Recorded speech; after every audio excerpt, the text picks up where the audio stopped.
If you're connected to a wired network and you have no connectivity, make sure the cable is connected and then look for a link light. This will tell you that you're connected to a switch that is on the other end of that cable. If you do have a link light, you can try to ping the loopback interface that's on your computer. That interface is 127.0.0.1. This will at least tell you if the protocol stack that's in your operating system is working properly, even if your network connection is not. The next logical step when troubleshooting this type of issue is to then ping your local IP address. If you're in Windows, you can perform an IP config, find your IP address, and try pinging that address. That will at least tell you if the local configuration and the Ethernet adapter that's in your computer is working as expected. The next logical step is to ping something that's outside of our computer, and a device that should always be there is your default gateway. The default gateway IP address is also provided in ipconfig, so try pinging that address to see if you're able to communicate across the network. And if your default gateway is responding, you can try pinging something outside of your local network. A good example is the Google DNS IP address. Try pinging 8.8.8.8 and see if you're able to ping out to the internet. If you've not configured a static IP address on your computer and you turn on your computer and it's not able to find a DHCP server, then it will automatically assign itself an APIPA address.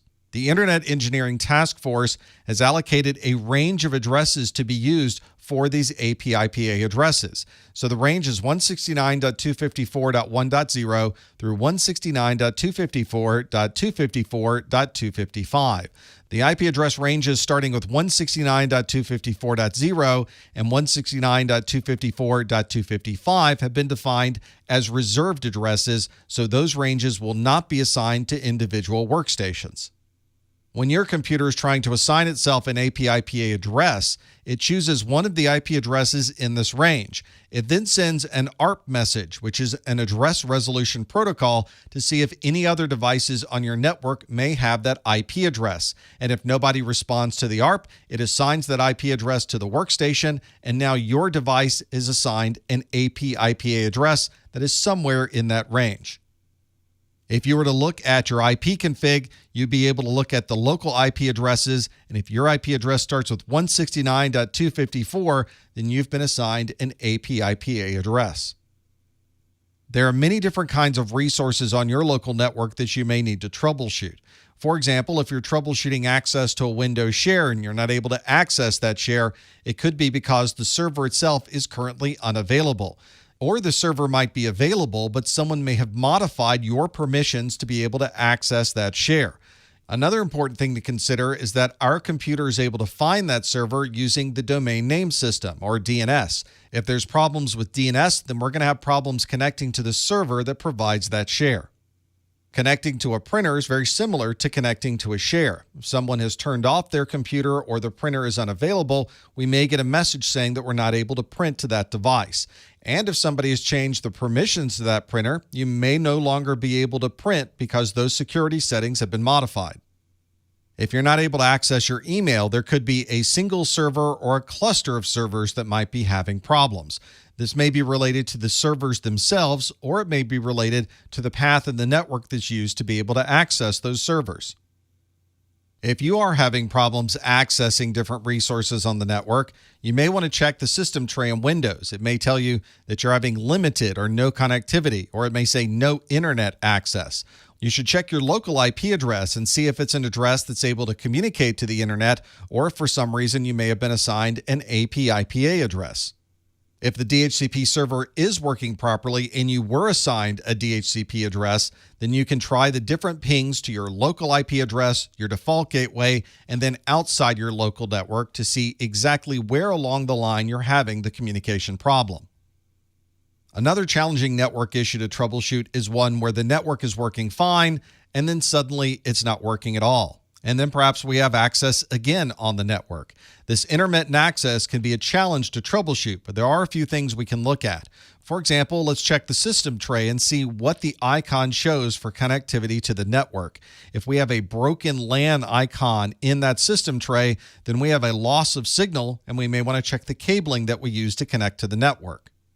If our cable checks out okay, then we may want to look at the network interface card that's in our computer to make sure that it's working properly. If our cabling and our local device are working properly, we may want to check the infrastructure equipment that we're using for our wired or our wireless network.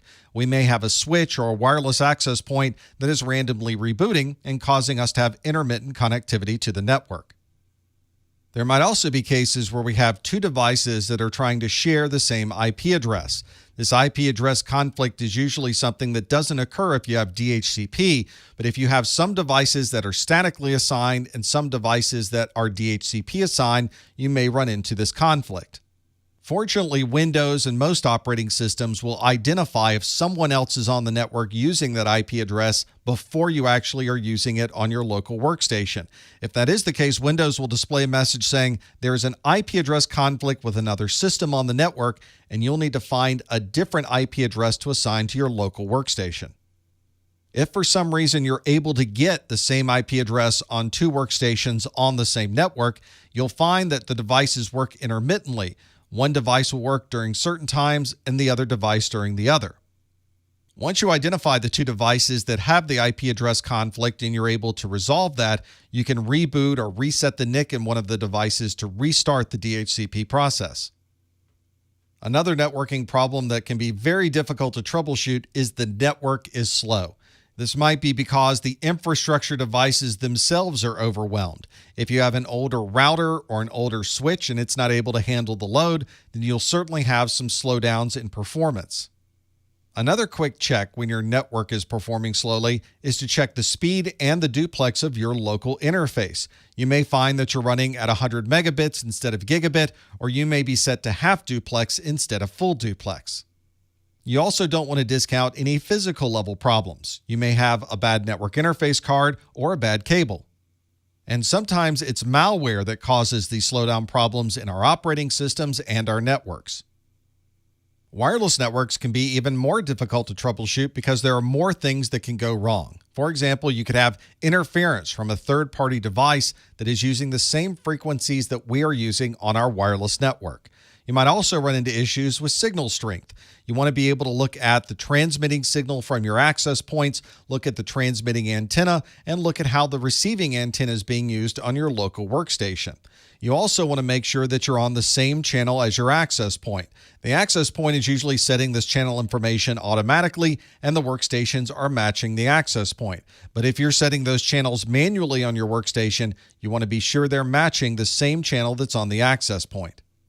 Our wireless signals tend to bounce off objects that are around us, and older access points may not be able to handle this multipath interference when it's received at the access point. You might also want to see where the access point is physically located. This might be an opportunity to move the access point closer to the users to improve overall performance. Getting the best possible wireless signal can be a challenge in any environment. There are a number of devices that can create wireless signal interference, such as fluorescent lights, microwave ovens, cordless telephones, and high-power sources such as transformers and generators. We also have the challenge of the unpredictable interference, such as third parties in a multi-tenant building.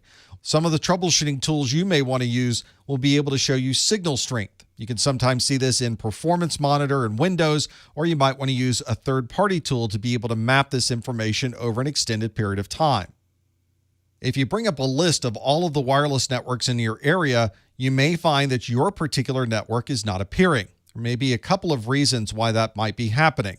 One of those reasons might be that your access point is too far away. You can see all of the local access points, but the signal from your access point is not making it to your workstation. Or you may have configured your access point to intentionally not show itself in this list of access points. This is called a disabling of SSID advertisements. And if you've disabled those advertisements, they will never appear in that list of available networks. Your wireless network is still available, of course, but you'll have to manually configure your system to be able to connect to it. It's not going to appear in a list of available wireless networks, but you'll still be able to type in the SSID manually and connect to your wireless network.